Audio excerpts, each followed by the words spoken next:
Eric's Heroes is usually just one story, but this week there are 6 stories rolled into one. Trying something a little different, Mary. This week we salute the sweet little things that so many of us are doing to stay connected. There are thousands of these stories happening all around us, really, and the people making the lovely gestures are all my heroes.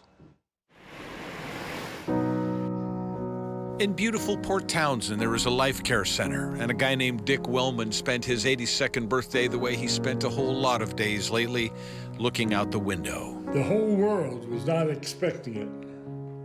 Within the last 2 weeks, everything come to a screeching halt, and everybody changed their life. On Fox Island, Rene Lebon was losing a friend. To know Shirley is to love her, and we all say we want to be her when we grow up. 82-year-old Shirley Hachman was leaving her home to start over again in Spokane, closer to family. Another friend, Vienna Lucas, knew there could be no party. But what we wanted was for Shirley not to feel forgotten in the middle of a national crisis. Leaving Fox Island. And so as Shirley was driving away, on every corner, standing out in the rain, her friends waved farewell. Oh, you guys, bye! Oh, I love you, come see me.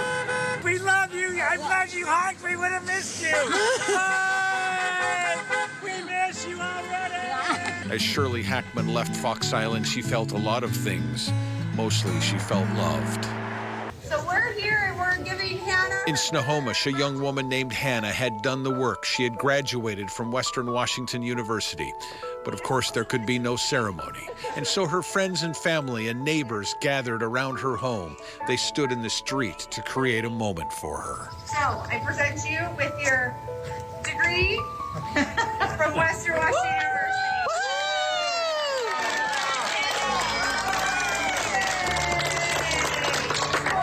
Hannah threw her hat in the air and everything, and so she was launched out into the world. It was the best anybody could do.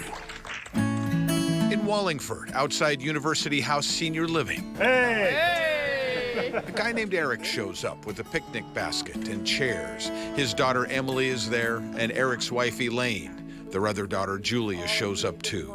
And up above on a balcony is Barbara and her husband Jerry. And the two of them, with the kids and grandkids below, enjoy a little happy hour. This is a creative substitute that's also funny. Given the collective weirdness, this is actually extremely pleasant, so there you go. Cheers! Oh. Cheers. Cheers. They talk and joke and wish they could hug. But on this corner in Wallingford, it's comforting to be as close as they can be in strange times. Yay! Mom, come on out. Oh, my goodness. In Bothell, Glenita Moorhead is 82. Her husband of 61 years passed away recently, and just because they wanted her to know she is loved, the people in her life brought a parade of happiness to her doorstep. There were signs and balloons, and Glenita Moorhead went to bed that night knowing that she wasn't alone. Oh, my goodness. There's a guy named Dalton in Covington. This was his 20th birthday. I just don't feel like being a kid anymore and just becoming a grown-up. Dalton is autistic. He says the most wonderful things, and he had a drive-by birthday too. Thank you. Well, the most important for our families is to make sure we're kind and polite. It's very important to be polite to our people that live with us here in the state. It's what's important. It's not who you are on the outside of your birthdays, it's who you are on the inside for your birthdays. Dalton's big sister Amber planned the whole thing, and if she didn't know it before, she knows it now. People care. I'm shocked and I'm so grateful. It means the world to me, and I appreciate how everyone made him feel special. Thank you. And remember Dick Wellman, the guy in Port Townsend? Dick was a pilot. He's an airplane guy, and a friend and partner of his named Fred Wanneker, who lives in Texas, arranged for this to happen in front of Dick's window. A World War II T-6 Texan on a crystal sunny day, banked in an achingly graceful arc so that it might fly right past Dick Wellman's window, so that it might offer a moment of beauty and freedom for the soul. It's beyond explanation, to be honest with you. I can't say anything more. It's just beyond explanation. It's a good day for me. These are the things we do to get by, to stay connected, to prove to ourselves that we're still human.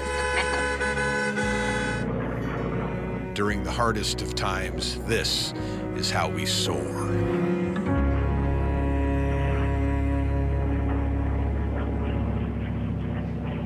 Wow.